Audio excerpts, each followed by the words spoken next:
Chapter 20. The journey from our town to the metropolis was a journey of about 5 hours. It was a little past midday when the 4-horse stagecoach by which I was a passenger got into the ravel of traffic frayed out about the Cross Keys, Wood Street, Cheapside, London. We Britons had at that time particularly settled that it was treasonable to doubt our having an hour being the best of everything. Otherwise, while I was scared by the immensity of London, I think I might have had some faint doubts whether it was not rather ugly, crooked, narrow, and dirty. Mr. Jaggers had duly sent me his address. It was Little Britain, and he had written after it on his card, just out of Smithfield, and close by the coach office.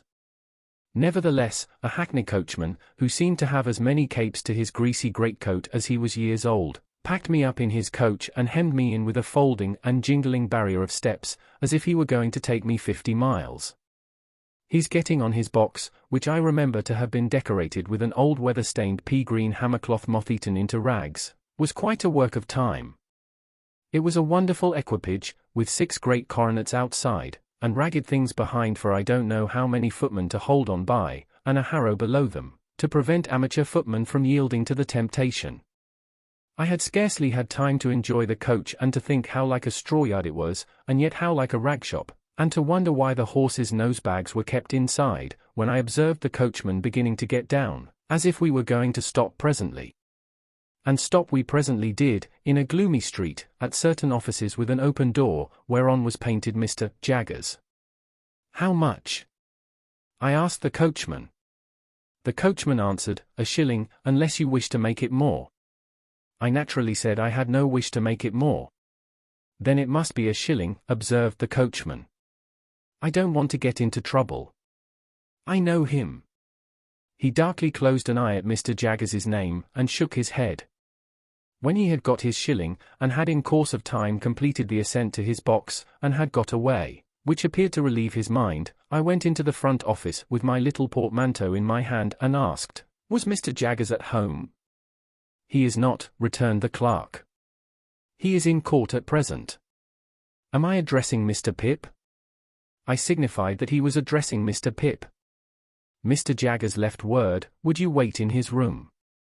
He couldn't say how long he might be, having a case on. But it stands to reason, his time being valuable, that he won't be longer than he can help." With those words, the clerk opened a door, and ushered me into an inner chamber at the back. Here, we found a gentleman with one eye, in a velveteen suit and knee breeches, who wiped his nose with his sleeve on being interrupted in the perusal of the newspaper. "Go and wait outside, Mike," said the clerk. I began to say that I hoped I was not interrupting, when the clerk shoved this gentleman out with as little ceremony as I ever saw used, and tossing his fur cap out after him, left me alone. Mr. Jaggers's room was lighted by a skylight only, and was a most dismal place, the skylight eccentrically pitched like a broken head, and the distorted adjoining houses looking as if they had twisted themselves to peep down at me through it. There were not so many papers about, as I should have expected to see, and there were some odd objects about, that I should not have expected to see, such as an old rusty pistol, a sword in a scabbard, several strange-looking boxes and packages, and 2 dreadful casts on a shelf, of faces peculiarly swollen, and twitchy about the nose. Mr. Jaggers's own high-backed chair was of deadly black horsehair, with rows of brass nails round it, like a coffin, and I fancied I could see how he leaned back in it, and bit his forefinger at the clients. The room was but small, and the clients seemed to have had a habit of backing up against the wall, especially opposite to Mr. Jaggers's chair, being greasy with shoulders. I recalled, too, that the one-eyed gentleman had shuffled forth against the wall when I was the innocent cause of his being turned out. I sat down in the cliental chair placed over against Mr. Jaggers's chair, and became fascinated by the dismal atmosphere of the place. I called to mind that the clerk had the same air of knowing something to everybody else's disadvantage, as his master had. I wondered how many other clerks there were upstairs, and whether they all claimed to have the same detrimental mastery of their fellow creatures. I wondered what was the history of all the odd litter about the room, and how it came there. I wondered whether the 2 swollen faces were of Mr. Jaggers's family, and, if he were so unfortunate as to have had a pair of such ill-looking relations, why he stuck them on that dusty perch for the blacks and flies to settle on, instead of giving them a place at home. Of course I had no experience of a London summer day, and my spirits may have been oppressed by the hot exhausted air, and by the dust and grit that lay thick on everything. But I sat wondering and waiting in Mr. Jaggers's close room, until I really could not bear the 2 casts on the shelf above Mr. Jaggers's chair, and got up and went out. When I told the clerk that I would take a turn in the air while I waited, he advised me to go round the corner and I should come into Smithfield.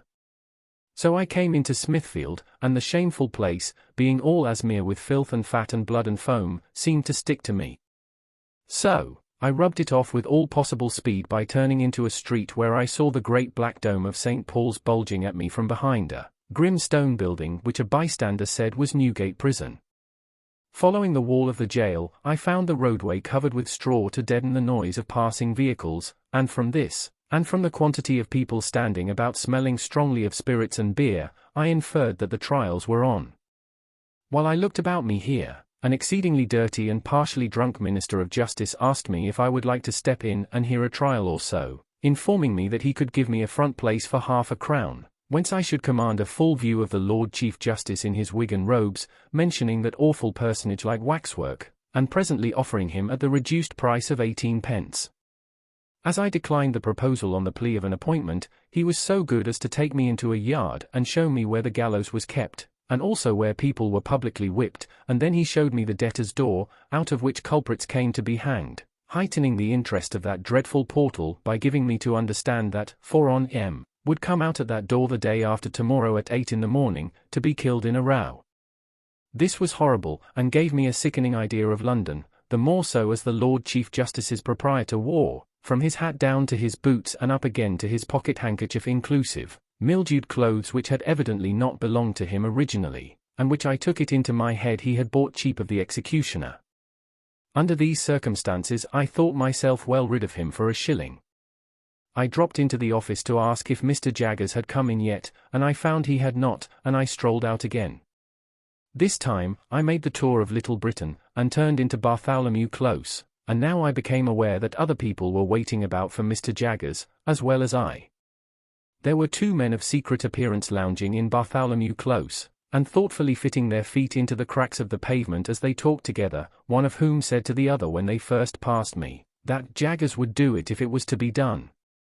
There was a knot of 3 men and 2 women standing at a corner, and one of the women was crying on her dirty shawl, and the other comforted her by saying, as she pulled her own shawl over her shoulders, Jaggers is for him, Melia, and what more could you have?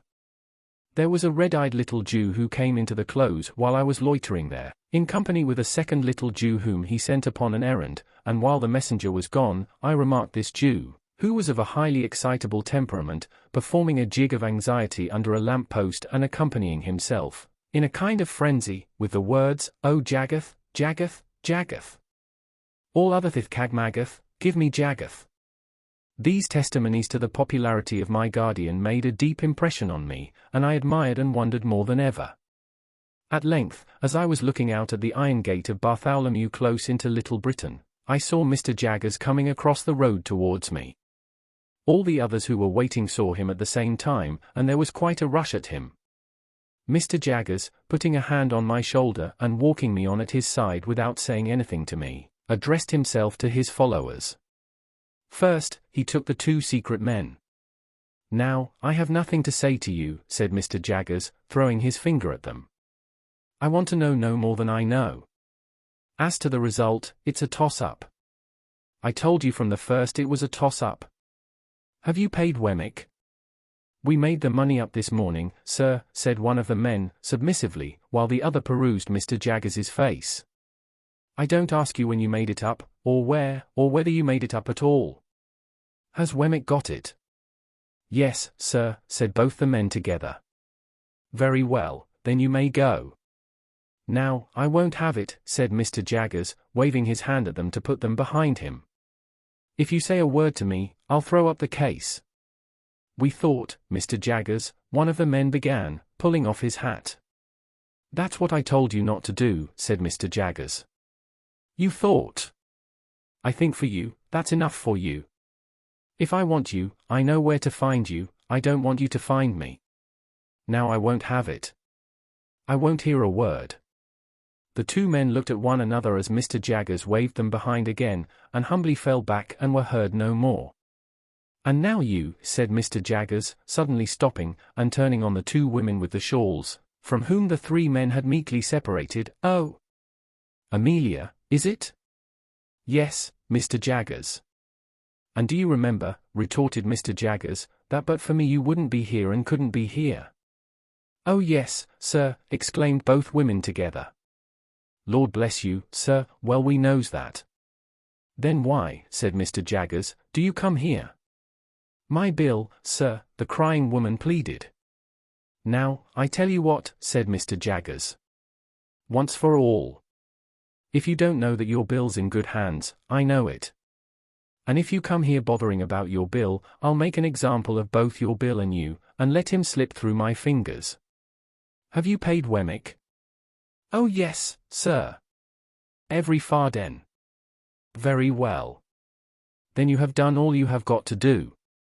Say another word, one single word, and Wemmick shall give you your money back. This terrible threat caused the two women to fall off immediately.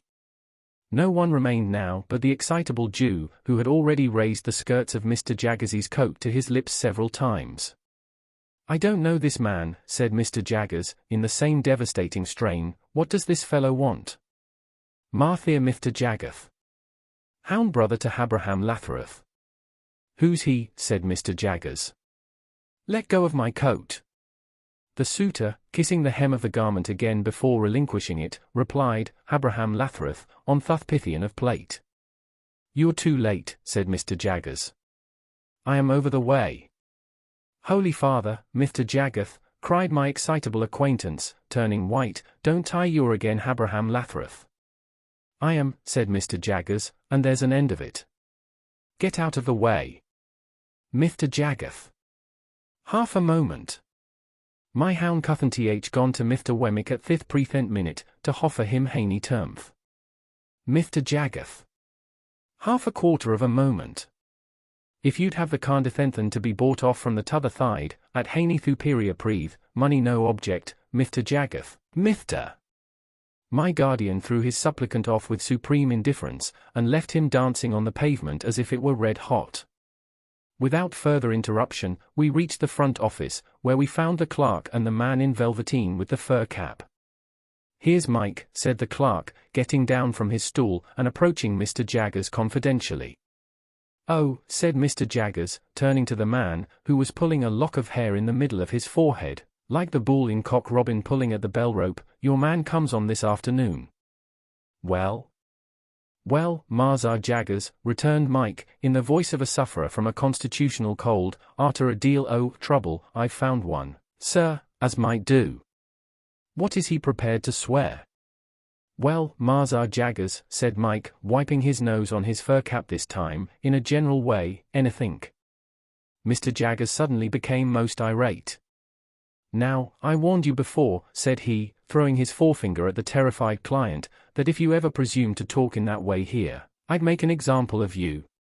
You infernal scoundrel, how dare you tell Emmy that? The client looked scared, but bewildered too, as if he were unconscious what he had done. Spoony, said the clerk, in a low voice, giving him a stir with his elbow. Soft head. Need you say it face to face? Now, I ask you, you blundering booby, said my guardian, very sternly, once more and for the last time, what the man you have brought here is prepared to swear.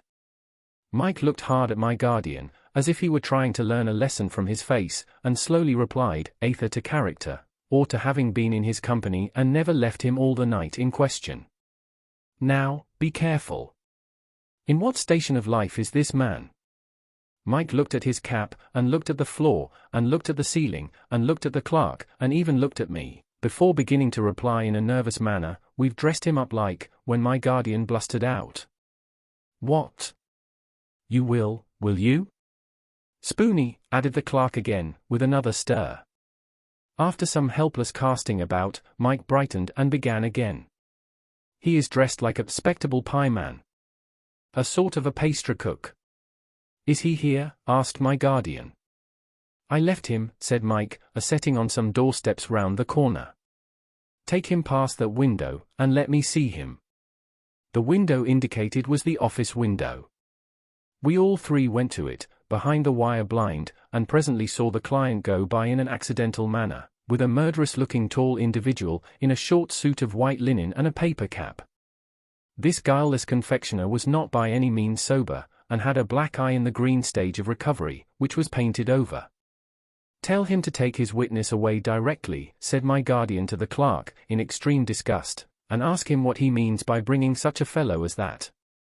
My guardian then took me into his own room, and while he lunched, standing, from a sandwich box and a pocket flask of sherry, he seemed to bully his very sandwich as he ate it, informed me what arrangements he had made for me. I was to go to Barnard's Inn, to young Mr. Pocket's rooms, where a bed had been sent in for my accommodation. I was to remain with young Mr. Pocket until Monday. On Monday I was to go with him to his father's house on a visit, that I might try how I liked it. Also, I was told what my allowance was to be. It was a very liberal one, and had handed to me from one of my guardian's drawers the cards of certain tradesmen with whom I was to deal for all kinds of clothes, and such other things as I could in reason want. "You will find your credit good, Mr. Pip," said my guardian, whose flask of sherry smelt like a whole caskful, as he hastily refreshed himself, "but I shall by this means be able to check your bills, and to pull you up if I find you outrunning the constable.